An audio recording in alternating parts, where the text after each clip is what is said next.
¿Ah? No se opone para nada, no, al contrario, esto tiene que ser así. Ojo, cuando hablamos de contratos del Estado, hablamos de contratos en los que hay ciertas cláusulas que se denominan como exorbitantes, cláusulas que la entidad, la administración se reserva para tomar ciertas decisiones. Estas cláusulas exorbitantes se han reducido al mínimo en lo que es la ley de contrataciones del Estado. Digamos, una de las pocas cláusulas subsistentes de carácter exorbitante es la de la nulidad de oficio de los contratos, por las cuatro causales establecidas en el artículo 56 de la ley. Entonces es una de las pocas. Fuera de eso hay una situación de igualdad entre las partes, ¿no? Ahora, si las reglas aprobadas no regulan algo, se podrá aplicar de manera supletoria la ley de arbitraje. En el caso de la ley de contrataciones tendría que aplicarse primero la ley de contrataciones, su reglamento, de manera supletoria. Y en defecto de estas, la ley de arbitraje. ¿Correcto? Ahora, la pregunta que en el arbitraje sigue muy vigente es: ¿se aplica el Código Procesal Civil en materia de arbitraje? ¿Sí?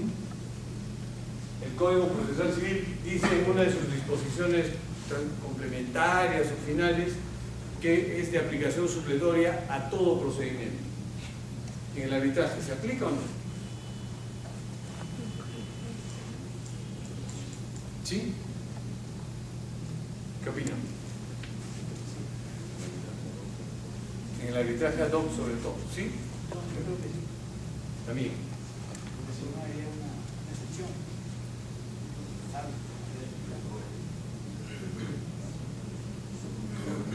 ¿Supletoria? Supletoriamente. Sí, claro, la pregunta es: ¿se aplica supletoriamente el Código Procesal Civil al arbitraje? Pero su aplicación solamente en el ámbito jurisdiccional. Ordinario. Claro, es ordinario. Supletoriamente para procedimientos de justicia ordinaria.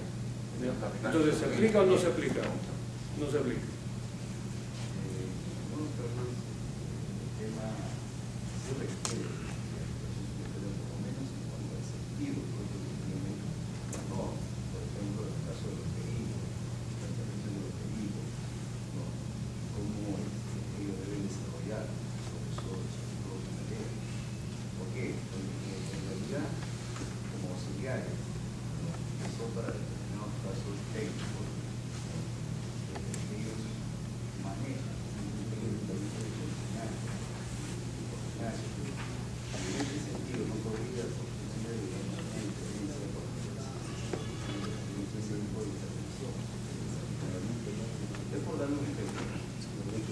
Correcto. Ahora, ¿sí? ¿Quiere decir algo? Sí, yo creo que no es aplicable, porque si existe una ley especial, una ley de arbitraje donde tiene plazos y toda la forma de cómo llevar a cabo un arbitraje, yo creo que más bien coincido con el compañero que se debe aplicar, se aplica totalmente al procedimiento jurisdiccional, ¿no? Ordinario, penal, laboral. Bueno, esto que estamos viviendo acá también se ha discutido largamente en el ámbito arbitral, y hay grupos que opinan que sí es aplicable y hay grupos que opinan que no es aplicable. Yo estoy en el segundo grupo, y la ley de arbitraje actual ha recogido una norma, también una disposición complementaria, en la que establece expresamente que el Código Procesal Civil no es necesariamente aplicable supletoriamente, y esto estará en todo caso a decisión de los árbitros. Los árbitros decidirán si aplican o no supletoriamente el Código Procesal Civil. Y es que arbitraje y proceso civil, el Código Procesal Civil, son cosas, digamos, que no tienen por qué emparentarse, ¿no? Entonces un árbitro podría tomar una decisión sin que no tenga una norma específica arbitral que lo regule, recurriendo a normas incluso de derecho internacional, si así lo considera pertinente, o a principios generales. Pero digamos que no hay esta necesaria aplicación del Código Procesal Civil. El tribunal podrá a su criterio ampliar los plazos que haya establecido para las actuaciones arbitrales, incluso si estos plazos estuvieran vencidos. Este es un tema interesante. O sea, otro asunto a destacar en lo que es el arbitraje es la flexibilidad de las actuaciones arbitrales, ¿no? Y esto es bien importante, es una cosa que distingue pues al proceso arbitral del proceso judicial. ¿Cuál es el límite? Bueno, ahí vemos también que hay a veces excesos, pero es un tema que corresponde finalmente también a las partes. Las partes están obligadas a observar el principio de buena fe en todos sus actos e intervenciones en el curso de las actuaciones arbitrales y a colaborar con el tribunal arbitral en el desarrollo del arbitraje. Perdón, sí. No me ha quedado claro esa distinción que hace usted con relación a que sea aplicable supletoriamente, porque la supletoriedad tiene que ver efectivamente con la decisión que tome el árbitro de hacerlo. Si no fueran supletorios, lo que podría dar más bien como consecuencia de que al quererlo aplicar, la otra parte diga, no, ¿por qué estás aplicando? Pero si me está diciendo que el árbitro de alguna manera, si quiere, lo aplica, ya es justamente eso de supletoriedad. No, o sea, correcto, porque, no, por ejemplo, cuando solamente cuando me dice, no se aplica porque solamente es ámbito jurisdiccional. Por ejemplo, el Código Procesal Civil se aplica supletoriamente también en los procedimientos administrativos que son nada y además tiene su propia norma, que es la 27444. Entonces, el tema es que la supletoriedad tiene que ver con que si es factible aplicar, no es que sea necesariamente aplicar. Bueno, el Código Procesal Civil establece que necesariamente el Código Procesal Civil es de aplicación supletoria a todos los procesos y procedimientos. El Código Procesal Civil señala eso. Por tanto, a partir de esa norma podríamos decir que la respuesta frente a la pregunta es si es aplicable en el arbitraje, tendría que ser sí, es aplicable en el arbitraje. Con la ley de arbitraje anterior había la duda, porque no se había establecido nada. Entonces habían grupos que decían que sí y grupos que decían que no. Los grupos más ligados al arbitraje siempre han sostenido que no es aplicable el Código Procesal Civil, al menos no de manera necesaria. Pero con la nueva ley de arbitraje hay una norma también en la propia ley que establece que el Código Procesal Civil no es de aplicación supletoria, o sea, no es de aplicación supletoria necesariamente, ¿no? Esto va a quedar a decisión primero de las partes, que las partes podrían decir queremos que se aplique, y en defecto de las partes quienes tendrán que decidir si eso no es aplicable serán los árbitros, ¿no? En ese sentido es supletorio, si deciden va a ser de aplicación supletoria, pero digamos la necesaria aplicación o no de esto es a lo que me refiero. Este es un tema también que ya nos va introduciendo en lo que es la competencia de la competencia, ¿no? El tribunal arbitral es competente para conocer el fondo de la controversia y para decidir sobre cualquier cuestión conexa y accesoria a ella que se promueva durante las actuaciones arbitrales, así como para dictar las reglas complementarias para la adecuada conducción y desarrollo de las actuaciones arbitrales. El tribunal arbitral tiene toda esta competencia, ¿no? Si se plantean cuestiones accesorias al tema de fondo, las tiene que resolver el tribunal necesariamente. Doctor, Sí. resuelve de fondo y de forma. Bueno, a ver, sí, cuestiones de fondo y de forma, pero vinculadas siempre accesorias al tema del tema de fondo. En el caso de arbitrajes institucionales habrá que ver, porque hay situaciones que van a ser resueltas por los órganos de la institución arbitral y no por los árbitros. ¿Sí? Entonces, esta norma lo que quiere es mostrar, digamos, un empoderamiento a favor de los árbitros, ¿no? Y ahora ese empoderamiento, ese poder que le estamos dando a los árbitros, además lo blindamos. Ninguna actuación ni mandato fuera de las actuaciones arbitrales podrá dejar sin efecto las decisiones del tribunal arbitral, a excepción del control judicial posterior mediante el recurso de anulación del laudo. Es decir, ¿cómo?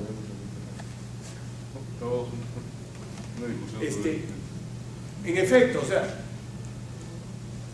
esta norma lo que está queriendo es señalar la independencia de la jurisdicción arbitral. Es decir, en competencia de los árbitros nadie se mete, ni el Poder Judicial, ni autoridad administrativa alguna. Nadie tiene por qué meterse.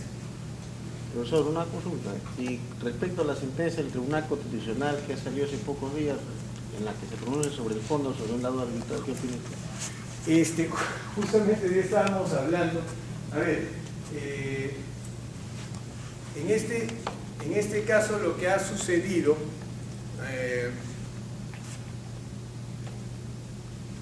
es de que se ha declarado nulo un laudo.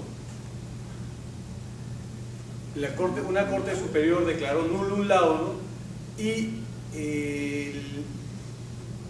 hay una disposición que hoy día no vamos a poder ver, pero en la norma hay determinadas circunstancias en las que señala que si se declara nulo un laudo, corresponderá en algunos casos que se designe un nuevo tribunal arbitral, que lo desarrolle el mismo tribunal arbitral retrotrayendo a determinado momento, o que vaya al Poder Judicial para que se decida sobre el fondo.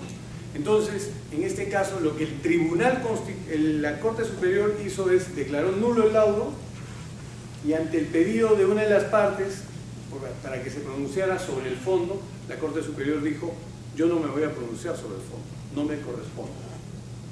Entonces esto se ha ido ante el Tribunal Constitucional y el Tribunal Constitucional lo que ha señalado, cuestión con la que yo no estoy de acuerdo, que la Corte Superior tiene que resolver sobre el fondo. Vuelva todo a la Corte Superior y resuelva usted sobre el fondo. Bueno, yo voy a evitar cualquier pronunciamiento sobre ese tema, pero no me parece personal.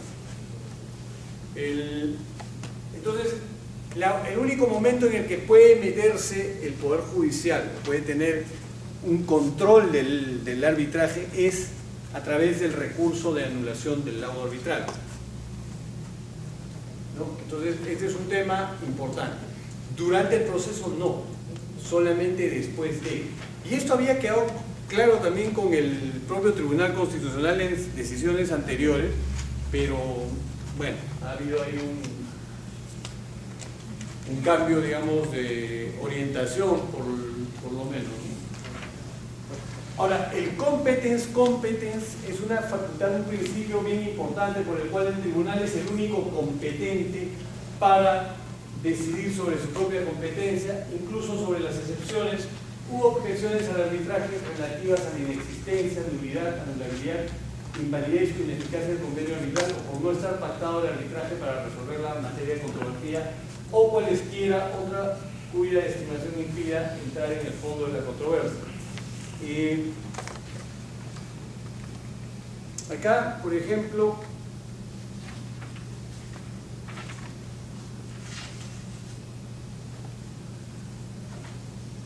lo que creo que debemos, primero, voy a dejar un momentito el tema del principio de la competencia para saltarme al principio de separabilidad del convenio arbitral. El convenio arbitral normalmente estamos con unos rostros, o estoy aburridísimo, ¿qué pasa? Porque lo veo. Llega la carga, sí. Llega la carga. Sí. Y se apaga. un choque emocional psicológico. Voy a tratar de ser más ligero, pero yo lo que quiero es, digamos, aprovechar un poquito más porque veo algunos rostros de ya la insoportable levedad del ser. Sí, lo entiendo plenamente. Vamos a tratar de agotar algunos temas más y ya los voy a dejar libres. El principio de separabilidad del convenio arbitral es un tema bien importante. Por vamos a tener que asumir y ustedes me van a tener que creer la ficción que yo les voy a contar. tenemos el centro cívico. El centro cívico es un edificio de 33 pisos, ¿no? O sea, y ese va a ser nuestro contrato. Y el piso 30 va a ser la cláusula arbitral. ¿Correcto? Entonces hay un terremoto que hace que el centro cívico caiga. Por el principio de separabilidad del convenio arbitral, lo que tenemos que asumir es de que cayó todo el edificio, excepto el piso 30 que ha quedado suspendido en el aire. ¿Correcto? Y claro, esto lo primero que genera es una hilaridad generalizada. Pero esto deberíamos tomarlo más en serio, porque esto es lo que pasó en el caso del Ministerio del Interior con alguna empresa que le vendió patrulleros o ¿no? Que se declaró nulo el contrato y finalmente en un tribunal arbitral se le dio la razón al contratista, al proveedor. Entonces, digamos que esto se dio a partir justamente del principio de separabilidad del convenio arbitral, por el cual el convenio arbitral que forme parte de un contrato se considerará un acuerdo independiente. La inexistencia, nulidad, anulabilidad, invalidez, ineficacia de un contrato que contenga un convenio arbitral no implica necesariamente la inexistencia, nulidad, anulabilidad, invalidez, ineficacia de este.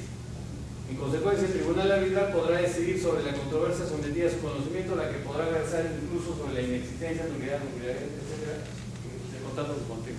En otras palabras, cayó el centro cívico y la cláusula, el piso 30 quedó suspendido en el aire. Entonces ahí entran los árbitros y dicen, ah, cayó el centro cívico.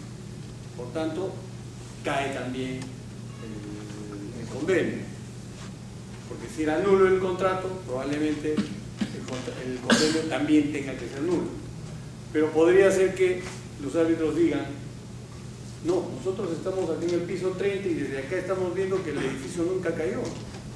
Y en efecto, o sea, ustedes creyeron que cayó, pero no ha caído. Aquí está de nuevo el centro cívico, ¿no? Entonces es más o menos esto que lo que debemos tener a partir del principio de separabilidad del convenio arbitral. Es más, cuando entramos ya al principio del competence, lo que tenemos es que ese tribunal arbitral va a ser competente y es el único competente para resolver controversias que puedan incluso ver con la competencia misma de ellos o las excepciones o objeciones al arbitraje relativas a la inexistencia, nulidad, anulabilidad, invalidez o ineficacia del convenio arbitral o por no haber estado pactado el arbitraje, ¿no? Entonces, todas las controversias que se deriven de ese contrato van a tener que ser resueltas por... Bueno, acá tenemos algunos temas de acumulación, adopción de decisiones. Este tema lo voy a pasar rápidamente. El tribunal arbitral funciona siempre con la mayoría de los árbitros. Toda decisión se adopta por mayoría, salvo que las partes hubiesen dispuesto algo distinto. Es decir, las decisiones en un tribunal en materia de contrataciones del Estado, el tribunal puede ser tres árbitros o uno, ¿no? Puede ser un tribunal colegiado de 3 o un tribunal unipersonal de 1. Entonces, en el caso de un tribunal colegiado, las decisiones se van a tomar por mayoría, 2-1, o por unanimidad, 3. ¿No? Si no hubiese mayoría, la decisión será tomada por el presidente. Es decir, el árbitro 1 dice una cosa, el árbitro 2 dice otra cosa, el que va a decidir finalmente es el presidente. El presidente podrá decir, me uno al voto del árbitro 1 o del árbitro 2, o simplemente saco un laudo distinto, una decisión distinta. Y como yo soy presidente, mi voto vale por 2. Y les gané a ustedes 2 que han votado separado. El único caso en el que el presidente va a tener que sujetarse como minoría es si los otros 2 árbitros logran una mayoría de 2. Los árbitros tienen la obligación de votar en todas las decisiones si no se considera que se adhieren a la decisión en mayoría o a la del presidente.